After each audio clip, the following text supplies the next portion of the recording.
Oh, Hello, Dr. Munzu. Good morning, sir. good morning. Thank you. This is Chris. Chris Fobin. Yes, I can recognize the voice.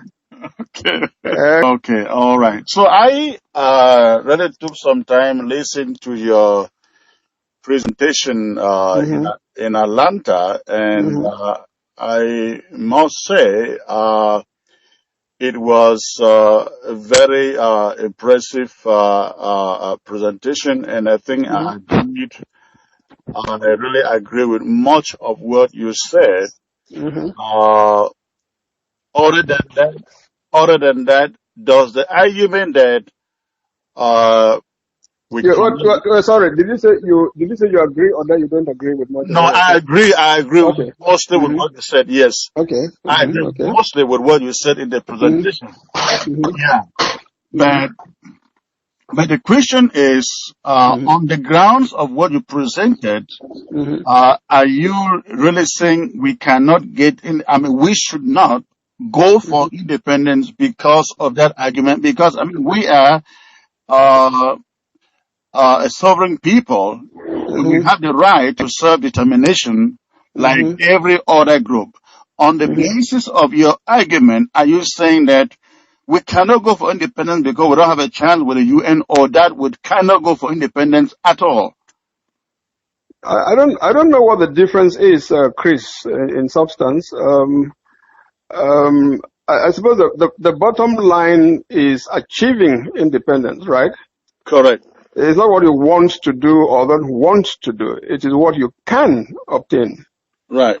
hmm And I'm saying that the way my reading of the situation as it is right now, and I laid out the grounds for that vision or for that perception, is that you are not going to be able to convince anybody in the international community to back us up in an internal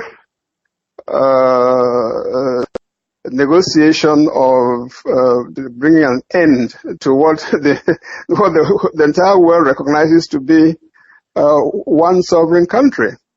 Okay.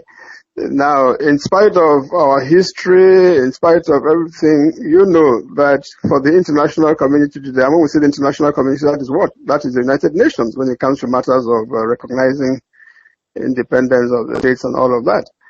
So when you look at the evolution that led to the grant of self-government to us, getting us to join La République, as I argue in that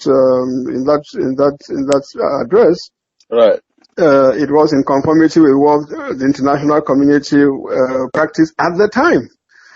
Now, do you realistically think that you are going to go to New York and tell someone in the General Assembly, let's open this matter up again? You're going to tell some people at the Security Council of the UN, let's open this matter up. You're going to go to a trusteeship council that does not even exist anymore and say, let's open this matter up. You are going to go to the International Court of Justice, which decided in the Northern Cameroons case that it doesn't have the capacity to reverse anything that was done by the General Assembly, and he said, let's open this matter up.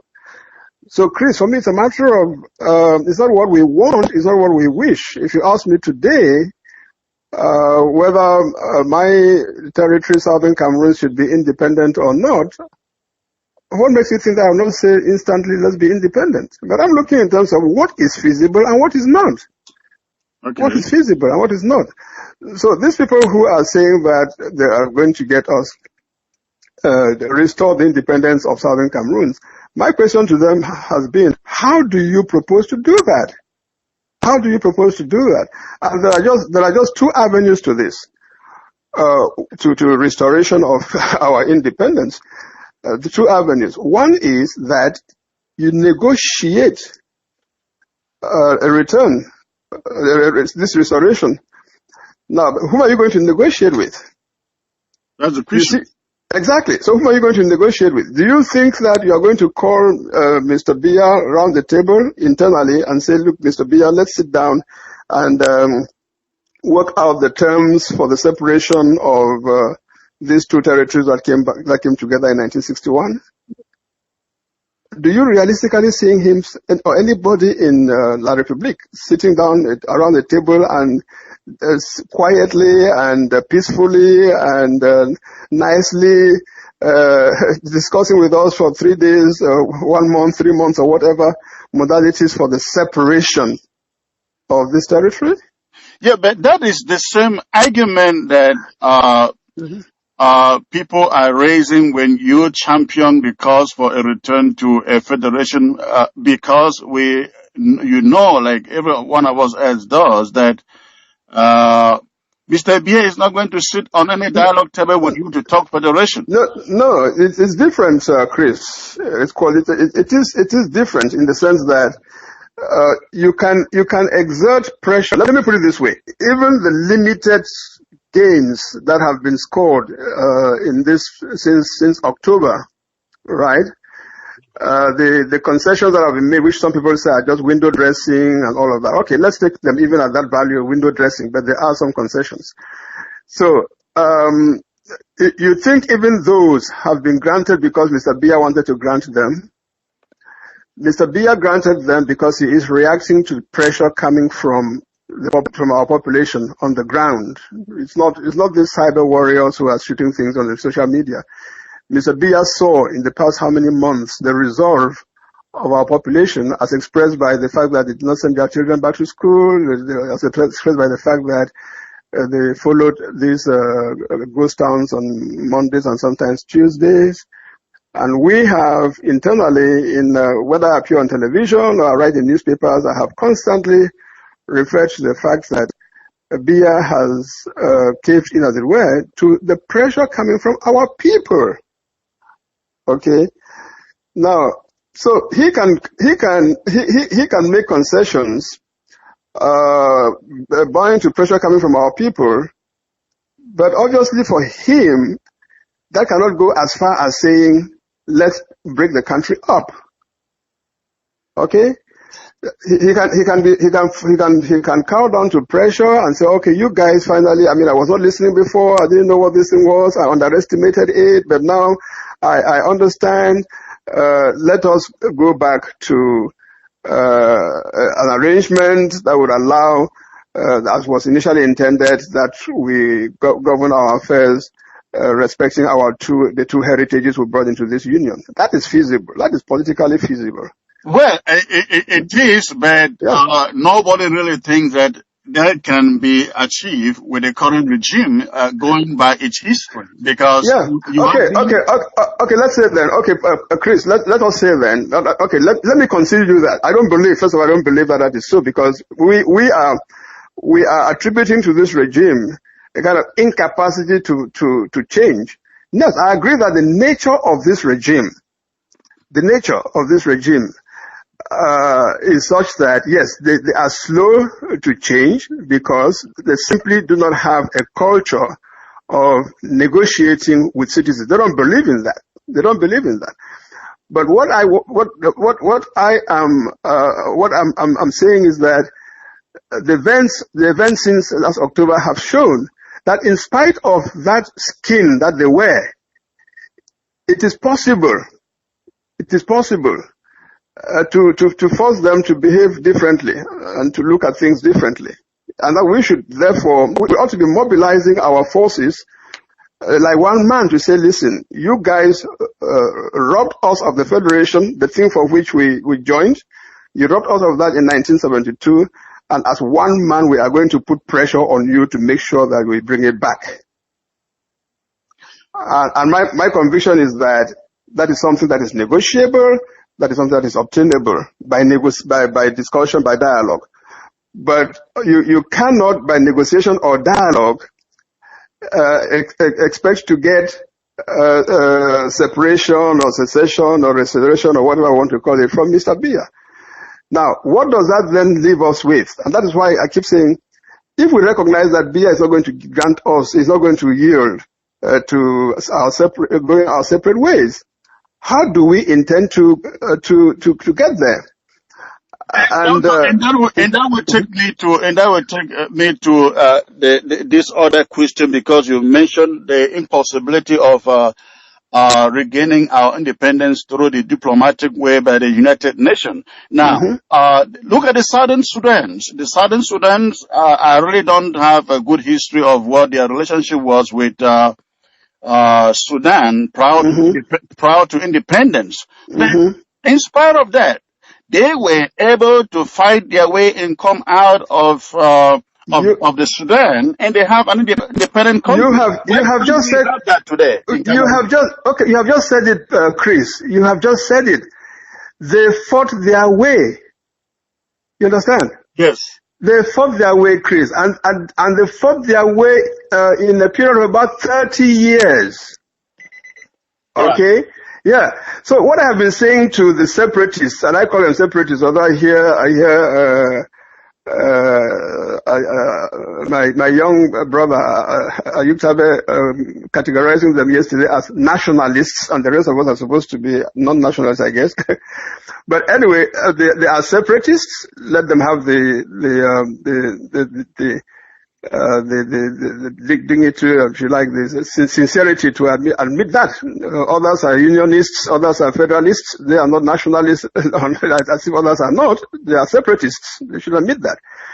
Anyway, so you have just let out the word, Chris. Taking the example of South Sudan. The South Sudanese, with John Garang and others, they fought a war of liberation of South Sudan. That lasted about 30 years, but which ultimately delivered the goods, right? Yes. But it took that fighting, it took war for the international community to be able to say, oh no, all this devastation cannot continue, you guys have to declare a ceasefire, you guys must do this, and that's where the international community comes in, Chris. This is simple international practice. So is that what you meant when you wrote that it will take war for the Southern Cameroons to get independence? Because you wrote that in the initial statement that you sent out that provoked a lot of... I did, and that is what that's what I mean. I said it will take war, and don't take my word for it. In fact, I dare those who, instead of pillaring me and throwing insults at me, the best way for them to prove me wrong, Chris, is to deliver us that independence without war. Let them deliver it to you, and let me see how it will happen. Okay, so if on the other hand, they recognize today, in the face of the reality which they're trying to run away from now, but if eventually they realize that, indeed, Simon Munzu has been saying that we cannot get independence by diplomatic channels, they're talking about preventive diplomacy, blah, blah, blah, and so now we recognize that it can only be by war, then they should tell our people. John Garang and others told the people of Southern Sudan, we are going to fight the war of liberation for you now, you guys get ready. Okay, so they should have the guts in that sense to say today, listen, we know Mr. Biya cannot negotiate with us. We know that the international community would not, we cannot get independence by diplomacy. So what avenue is left is war. And let us have the courage to tell our people. Don't you think they are saying that one way or other when they say, hey, we have all options on the table? Yeah, but why put it in those terms, Chris? We've gotten to the point where they can't say all options on the table. What are the all options? Especially when you see, remember that I got all this stinging from Tasang and others. If you read my ADF press release number 3 again, I did not spell out modalities for dialogue. I did not say who was going to dialogue with whom. I did not say who was going to represent whom at the dialogue. I did not say what were going to be the subjects on the table of the dialogue. I did not say what was the expected outcome of the dialogue. All I did was bring home the fact that this situation in Cameroon today requires that we have a dialogue, and that our people can pressurize the establishment in Yaoundé to have that dialogue. And for this, we begin with parliamentarians who, whether we like it or not, are institutional leaders to approach Mr. Biya. Now, so when you say that all options are on the table, what are the options? including self-defense, the armed struggle that you're talking about. Yeah, but exactly. But what I'm saying, when you say all options are on the table, now, okay, armed struggle is one of them. The others are what? And dialogue is one of them, I guess. Dialogue, exactly. Dialogue is one of them. And is there any other? I really don't know. Maybe the leaders will be in the better place to say. Okay, but let us say then that for now, the two that we're able to name are armed struggle and dialogue. Now, the reaction of Skakuf and others to our dialogue initiative has been to say, listen, that's out of the question. We're not going to dialogue. Blah, blah, blah. Okay, so you take dialogue off the table. What is left?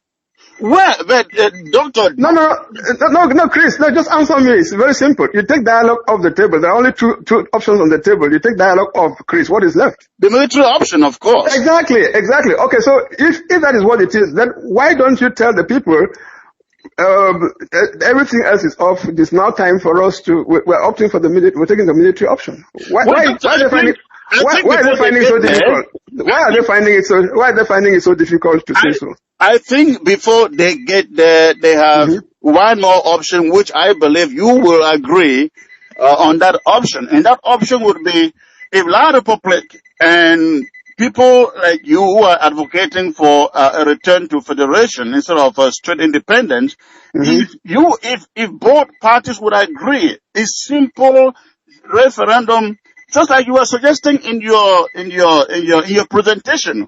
Who tells the leadership that some people that they have to dictate for people? So the recourse would be, why don't we just conduct a referendum?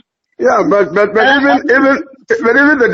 the decision, Chris, when you have a situation where the separation is on the table on one side, and that side it's represented by, say, Skaku and separatists. Now, and then the other side is union that will be represented by the regime in Yaoundé and its supporters. Now, they start from those two extremes, Chris. On the one extreme is we are leaving. The other extreme is we are not letting you go. Now, if you are going to put the matter to referendum, the two parties have to sit down and discuss and come to the conclusion that they need a referendum. Well, do you really need the two parties? You need a neutral body. The EU can. The neutral body, Chris. The way again, I don't know why we are discussing here as if Southern Cameroon was living in a world of its own, Chris. The world in which we live today, you are not going to get what you call a neutral body come into a country that is recognized today to be a sovereign state and say that we, a neutral body, are coming into your territory to organize a referendum. Chris, it does not happen that way. But Doctor, don't you remember that the same neutral body came to Cameroon and presented two maps to the president of the sovereign again, Chris. This is my how shall I call it now? Impatience or whatever with these separatists. They cook up so many things. There are so many. It's like almost a kind of 419, to use the expression. They cook up so many false things, Chris, and throw them at our population and create the illusion that the situation is going to be resolved from outside. That story about two maps. They say that Ban Ki-moon, the former Secretary General, came to I don't know in what event and presented two maps, blah blah blah. Look, no, it wasn't Ban Ki-moon. It was a representative. Okay, all right, and that presented two maps. Now, the two maps were about what? And what did the two maps do? What did the two maps say? It was a way of telling La République du Cameroon, the leader, the president, that listen. You have two sovereign states that make up this nation. And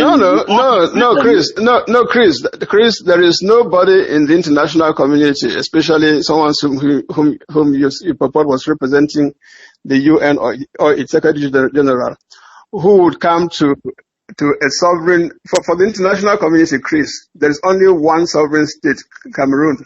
So, Doctor, are you saying that those pictures we see in the presidency with those with that delegation and the president with the two photographs frame, that they are Photoshop or what? Well, I don't know. I don't even know what you are referring to. I've never seen them. I've read about them. I've never seen them. So I don't even know. I don't have specific details about what we're describing there. But what I'm telling you is that today, as we speak, in the United Nations, there is a member state called Republic of Cameroon.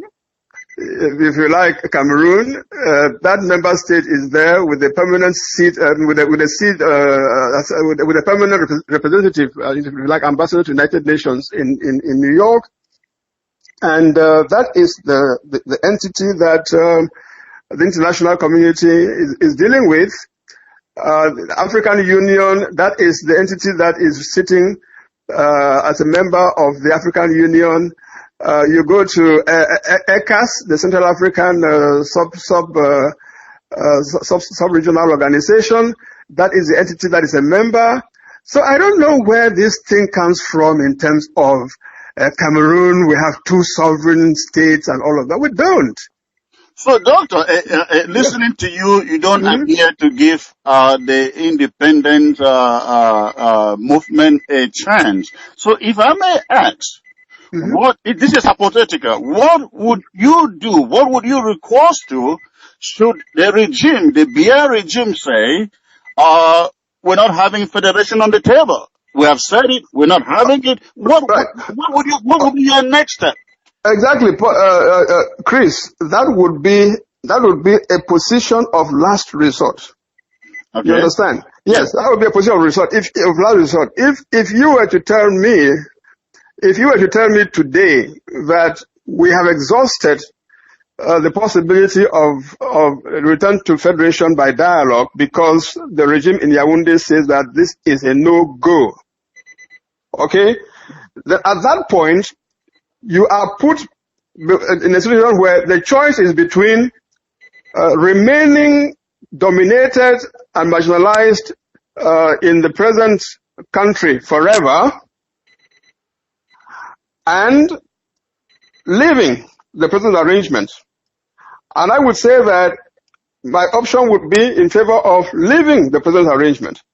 But at the same time, I would then have to recognize that the other side is not going to allow me leave just like that, pack your bags and cross the Munzu and go. No, the other side is going to put up a resistance to my leaving. You understand? Right. And that therefore I have to be prepared to fight to leave. And that will eventually take us exactly into the South Sudan situation that you mentioned. You start your war of liberation today in the face of resistance by the regime in Yaoundé. It may take you 5 years, 10 years, 15 years, 30 years to liberate yourself, or perhaps never, not even at all, because we have situations, Chris, where in some countries, liberation movements have been fighting to liberate their territory for more than 35 years, and they still haven't gotten there, but are continuing. Right. You understand? Yeah? So naturally, you are not opposed to independence. Your problem right now is a problem with the timing, or what? No, I am not. My approach is more nuanced than that. It is not a matter of being. It's not a matter of being opposed or not opposed to independence. For me, it begins from: is independence necessary at this stage? Okay, and the reason I say it's not necessary at this stage is that I personally don't believe that our people made a wrong choice when in 1961, faced with choosing between independence by joining Nigeria and independence by joining La République, they chose to join La République, right? And that they did not make that choice without someone spelling out to them exactly what the implications of the choice would be. It was spelled out to them, and they were told you will be going into a union in the form of a federation. And in that union, you will maintain your own way of running your justice system, your own way of education, your own way of policing, etc., etc. These were specifics. You understand? Right. So where the thing broke, and if that had continued, if that had been respected, then I would be quite happy to be in a country today where you have two systems of education, two systems of justice, and citizens are able to choose whether they send their children to school in one system or the other. Okay? So I fundamentally would have no problem, no difficulty with that. Where it broke down is the fact that in 1972, that foundation on which unification was built was eroded, was taken off. So today, if you tell me that it is possible that we bring back that foundation, I will say, well, bring it back and let's continue as if there hadn't been any interruption. Let's take it off from there, and I'll be quite happy to live in that federal arrangement. Okay, but now, so for me, the question is independence necessary? If we can get back to reunification, to a federation, independence is not a necessity. However, if you tell me on the other hand that the choice is between going for independence and remaining forever subjugated and dominated and marginalized, then I'll say, okay, listen guys, let's go for independence. And okay, but knowing that independence, because of the resistance from the other side, is not going to come. It's not going to come like you see, you're sending delegations to New York to go and negotiate and bring back your independence. It will not happen. We have to be prepared then to fight a war of liberation, and we should be able to tell our people that is the hard reality. Well, most of the people, especially back home and of course in the diaspora, would say, of course, we have arrived at point where we have to start seeking this independence because, Doctor, you have been in the middle of this from the late 80s up to today, and you know how many times that we protested, we had conferences, you heard the tripartite in Yaoundé, and you championed the cause for a return to the system that best satisfy our people. I mean, from 1991, we are in 2017, and nothing that you laid out the tripartite was has been implemented. Now, let's fast track to today. The lawyers started the strike. Teachers came in, they made petitions, they asked for reforms, and instead of giving them those things, they have given them an airport in Bamenda that doesn't function, that will not work. They've created a bilingualism commission that is, whoever knows what that means.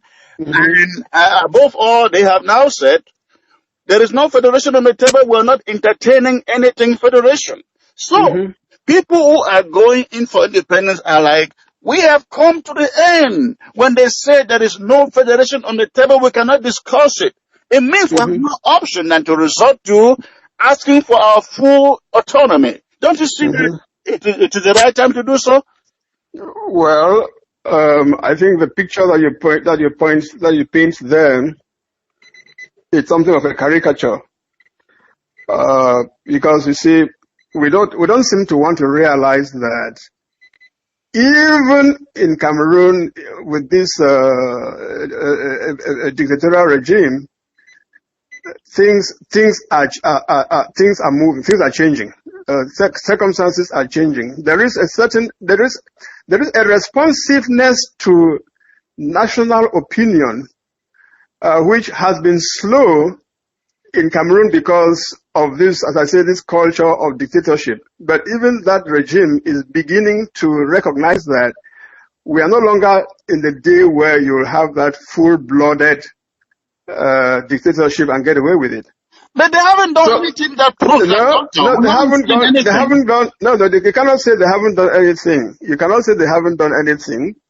They have done things which they thought would be enough to, as in the past, simply let out a bit of the steam while they actually leave the pot to continue to boil. But the resistance that they have met on the ground shows them that is not sufficient these days anymore. Well, but the thing harbors around let's forget about federation or independence. The things harbor around the initial demands of the teachers and the lawyers. If they can just fulfill those demands without we even talking about federation, do you think we would be here today? Now, if they fulfilled those demands from the beginning, we wouldn't have been here today. Right, and if they did it today, but yeah, they wouldn't have been here today. But again, I'm reminding you that you are dealing with a regime that thought that it is not that thinks that it is condescending for a government to negotiate with its citizenry. Okay. And episode after episode, they adopted that high-handed method, and it worked. But this time, it isn't working. And why isn't it working? It's not because some people are threatening secession from abroad. It is not because some people are forming an interim government. It is not because... No, it is not working because the population inside Cameroon has decided to resist. And if we can organize that population... Because, by the way, it has resisted, the population has resisted without leadership. Without leadership. I don't think it is, I don't think that's a right statement to make, because the resistance has had leadership. I mean, if you say they don't have leadership, what are the Agbobalas, Fontaine-Neba, Tassangs, Bob Gas of the world? I mean, Chris, where do you have leadership? Where do you have absentee leadership in a mass movement? I'm not saying that at the inception of this struggle there weren't leaders. I'm not saying that. I'm not saying leaders. I think even now there are leaders, especially with the formation of this interim arrangement. Yeah, but people are listening to them. I mean, you're trying to say there's no leadership is like trying to legitimate what they are trying to do. Of course, we know everything is temporary, right? Well, everything is temporary, but again, what I'm saying is that on the ground inside Cameroon, the population has been following this ghost town calls. They've been following the calls to continue to boycott schools and so on and so forth. Okay, and we can go beyond that, and if you like, organize them more in terms of the resistance.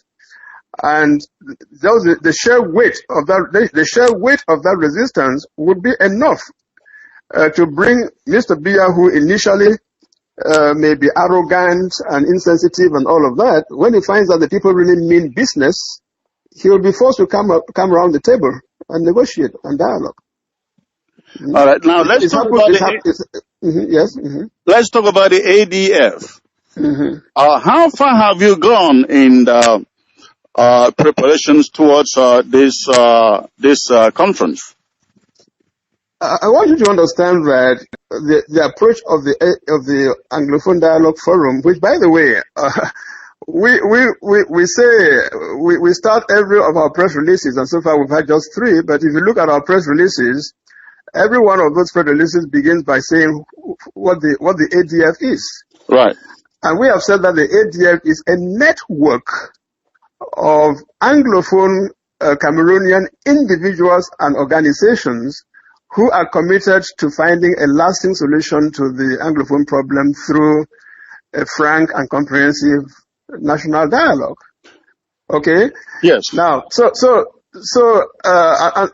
the thing is, it's open and that anyone can join in. It's a network of people and organizations and so on. And we started by floating the idea, because we fundamentally believe that a dialogue is necessary and that a dialogue is possible to give us the way forward in this matter. So we're in early stages. We're in early stages. the concept is speaking ground, and we believe that there has to be a national dialogue. That national dialogue has to be preceded by a preparatory conference of Northwest and Southwest sitting together, if you like. Some people will call it an AAC3. Yeah.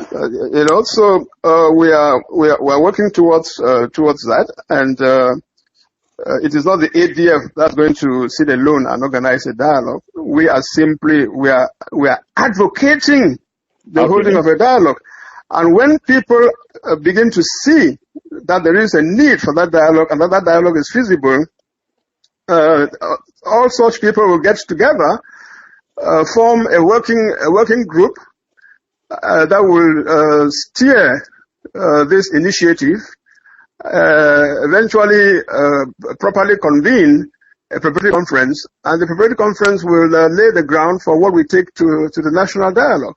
Now, after AAC1 and AAC2 in Bamenda, why do you need another conference for Anglophones to come together? I mean, you have resolutions from both of those conferences. Why can't you just work? There's nothing. There's many people. This is not a matter of. This is not an event to be handled just only in terms of history. It happens to be that the difference between 1993 AAC1, 1994 AAC2, and what may well turn out to be AAC3 today is that in 1993 and 1994, you could say that this thing was a kind of elitist initiative, right? Yes. Yes, it was an elitist initiative. When we met, yes, there were many people who turned up in Biya and Bamenda, respectively, but they were still just the elite. And much of what we were saying at the time, it came from an analysis, the study of text and study of history and all of that, and a lot, So that was then. Today, the new element is that the population, all generations included, feel directly the effects of this domination and marginalization we've been talking about. You understand? Yes. Yeah. In the intervening 23, 25 years since 1993, 1994, the level and the degree, the intensity of the marginalization and of the domination have been such that the impact is being felt by our population in the rural areas, in the cities, across generations, the young, the old, the children we're talking about in terms of education and so on. So they all see it, and that is why it has become a people struggle. Right. Given those new elements, we believe that it is important that we sit down in the Northwest and Southwest in a new conference and examine the situation, produce indeed a catalog of these grievances that demonstrate what we mean when we say that we've been dominated and marginalized, which is unacceptable. And that would be the platform on which to go to a national dialogue. Okay. Doctor, don't you think that the petitions of the teachers and the lawyers already contain some of these things that we just need to sit down and... They do, Chris, but you see, again, as we say, in our releases, those are important, areas, but there are only two aspects of a large phenomenon. All right? Do you expect, by the way, when the teachers started, when the lawyers started, now it took some discussion behind the scenes, for people to go towards the teachers and say, listen, guys, the lawyers have started this thing. You teachers have been petitioning also for a while now. Why don't you join the action? Right? Right. Now, the thing could have been extended to journalists. In the area of communication, whether it be by newspaper or by radio or by television, you know that we are completely marginalized and dominated. Right. So the journalists could have gone into this. Even medical doctors and medical practitioners, given the fact that increasingly our hospitals are being taken over by people who come and treat our mothers and fathers and children and ourselves, communicating in pidgin or in English and in French. Now, if you have professionals who are worried about the quality of treatment that is given, which depends upon communication, there's ground there for doctors, at least Anglophone doctors, to go on strike, etc. So there are so many sectors where this phenomenon manifests itself, and we're not going to say that we should wait until there is a strike in each sector before we do something about it, as what has happened with lawyers and teachers. So we believe that we should use the lawyer and teacher thing as a pointer, but then come to a forum where in all these other areas, the phenomenon is described, it's highlighted as it has been in the area of education and justice. And then we put that gives us a package that we put together, and we go to a national dialogue and say, you guys cannot continue to treat us in these ways. Here is the evidence. This is exactly what we mean. In this area, this is how things are. In that area, that's how things are. You know, even access to credit. I mean, when people say that we have no industries in the north and southwest, apart from things that the government would normally provide, there is even those that individuals could provide as well in terms of the private sector. But how do you have a private sector with no access to capital? Right. So, Doctor, there are key issues. You know, there are many issues there which require that we see. Yeah. Mm-hmm. I agree with you absolutely. Now, are you getting any signals from the regime that they are interested in this forum? Yeah, as I told you, I mean, the initiative is new, right? It's fresh. So we're not going to pretend that while we are convinced that there is growing what do we say, interest, a growing interest in it.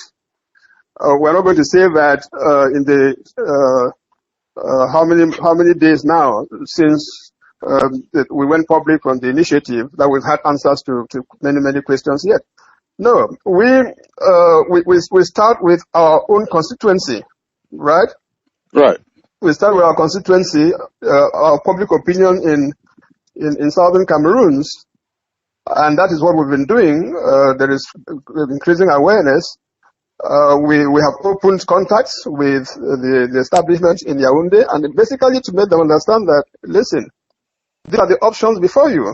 You either engage a proper dialogue, a meaningful dialogue that allows us to see as a national family and resolve this matter, or you are indeed opening the way for eventually for the liberation of Southern Cameroons by war. Okay, it may take us a long time, but during that long time, you may think that you have military superiority, but even just a disruptive effect alone on your own economy and your social life and this and that, you will not sleep, eh?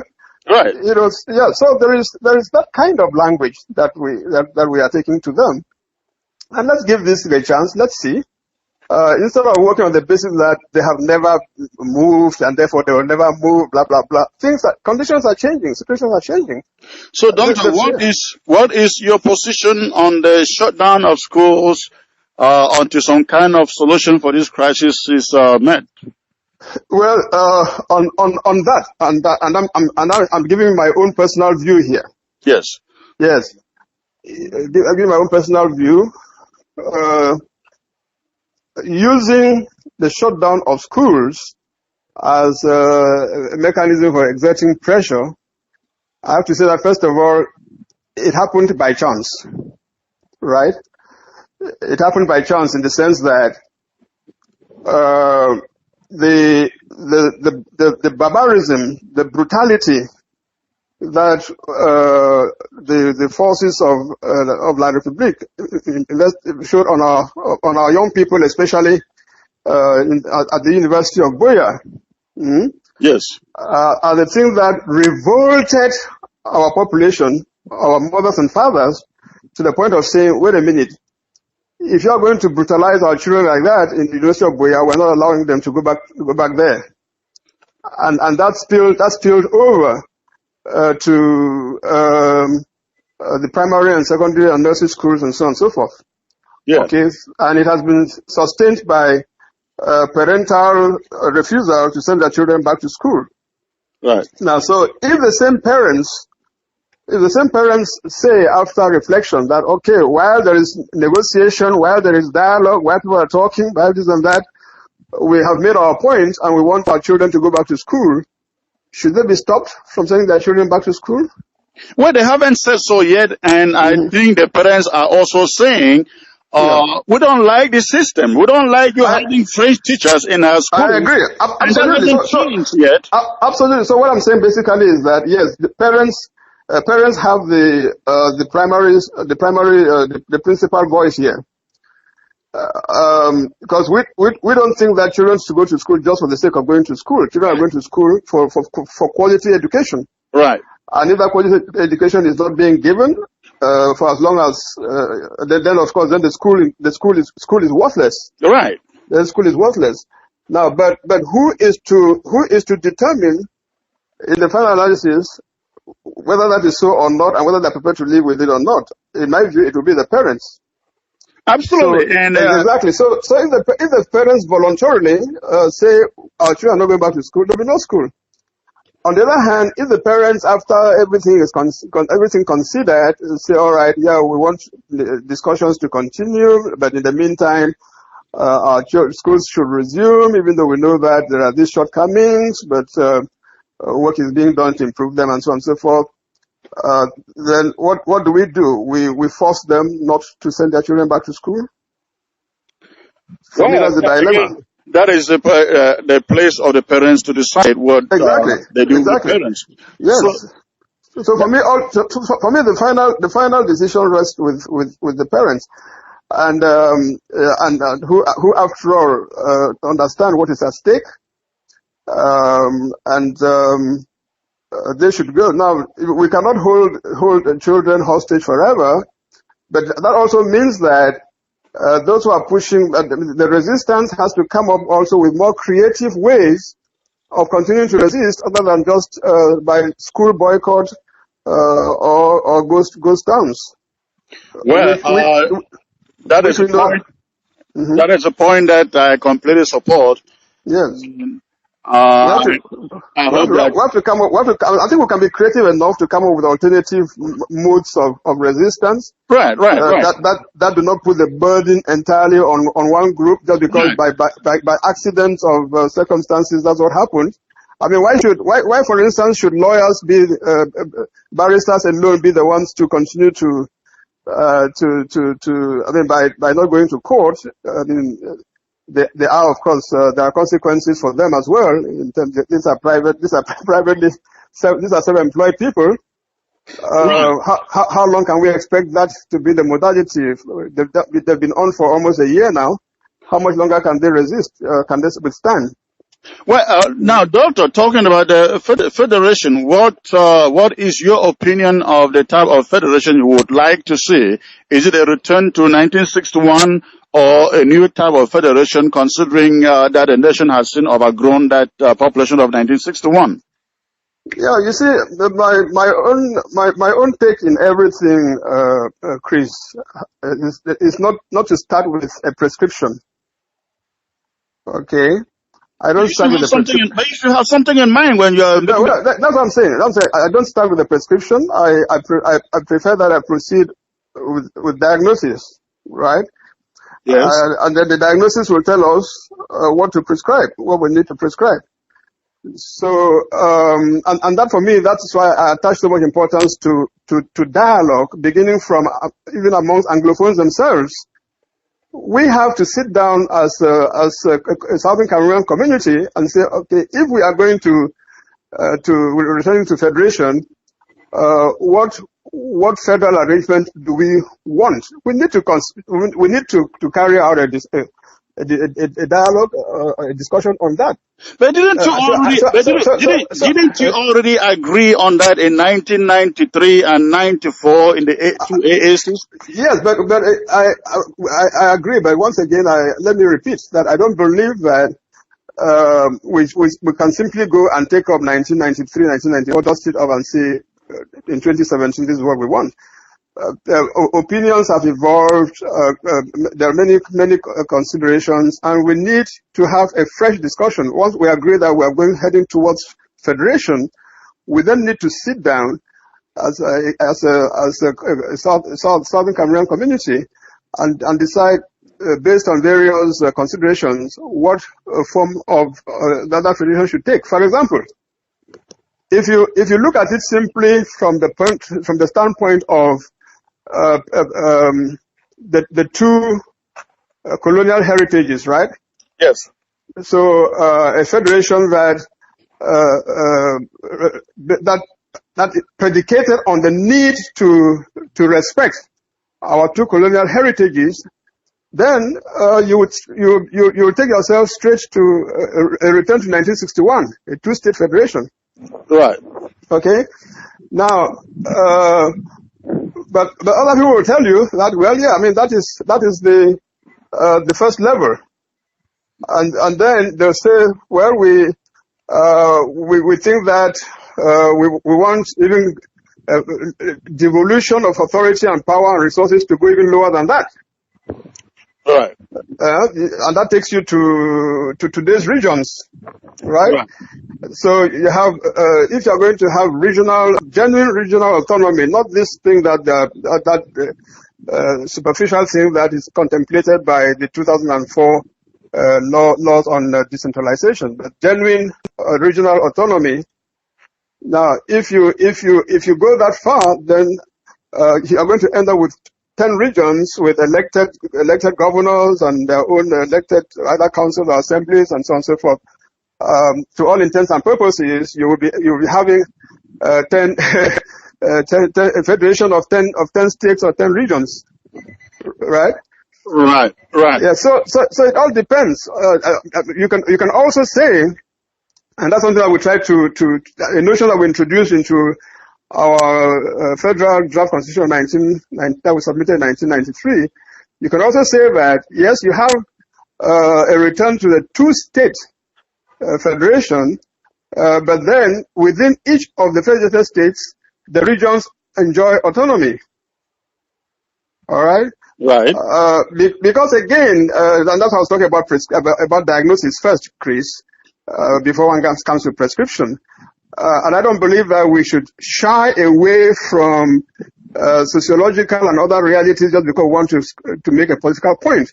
You and I know that in Southern Cameroon territory today, yes, there is the sense of the Northwest and the Southwest. There is a sense of the Northern and Southwest dichotomy. Yes. I know that people will say, "Oh no, you don't bring us that." No. I mean, there's a sociological reality there. Yeah, absolutely, it is. Yeah, which in fact takes the form of Southwesterners expressing fear of potential domination and marginalization by Northwest, of the type that we Anglophones are complaining today vis-a-vis Francophones. Right. And that is not coming from just people's imagination. It's coming from the experiences that were lived in the period 1959 to 1972, when we had a government in Southern Cameroons and subsequently the government of West Cameroon. Right. Yeah. There is the fact that the Northwesterners are very dynamic. We can't force them that. But there are people whom that dynamism rings alarm bells in other people, in the sense that, yeah, they have the money, they are pushful, they have the enterprises, they have the et cetera, et cetera. In other words, for some people are saying, if you just say, have a government of West Cameroon or Southern Cameroon or whatever, the likelihood is that arrangement is going to be dominated is one in which the Southwest is going to be dominated by the Northwest. This is a sociological reality. Well, Okay? but then if you go to the table before arriving at what form of state the Southern Cameroon look like and predefine some of those things. For example, in Nigeria, they realized that the Hausas were dominating all the time, they had power all the time, and they decided to carve out or implement a rotational presidency. That's exactly right, and that's exactly why I started by telling you that I don't start with prescriptions. I start with diagnosis. So when we go to we go to a conference, we should put all these things on the table, but we should have the honesty to say that these are real issues. No, don't bring us that. No.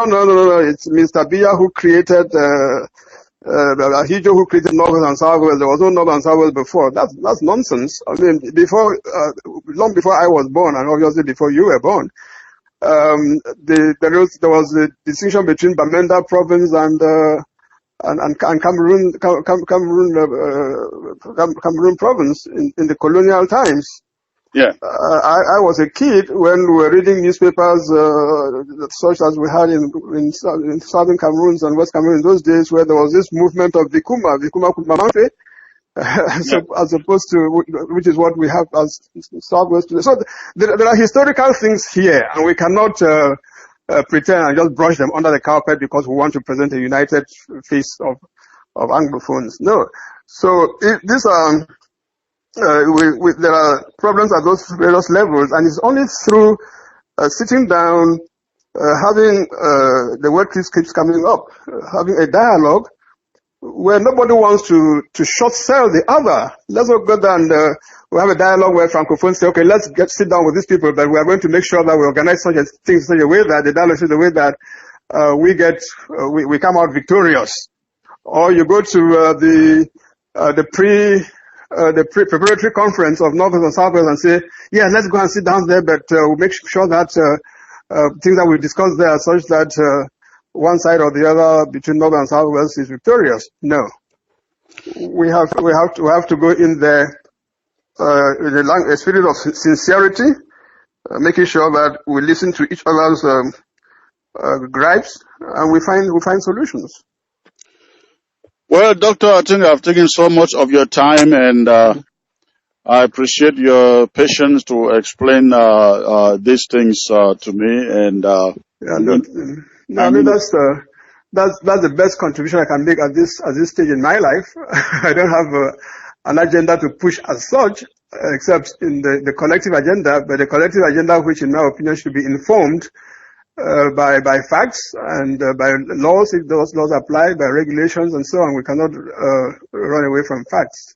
That's how we should approach this. And also in a spirit of civilization, civilized exchange, civilized discourse. As I said in Atlanta, a crossing of ideas, not a crossing of swords. You know, that's my take on this. Mm-hmm.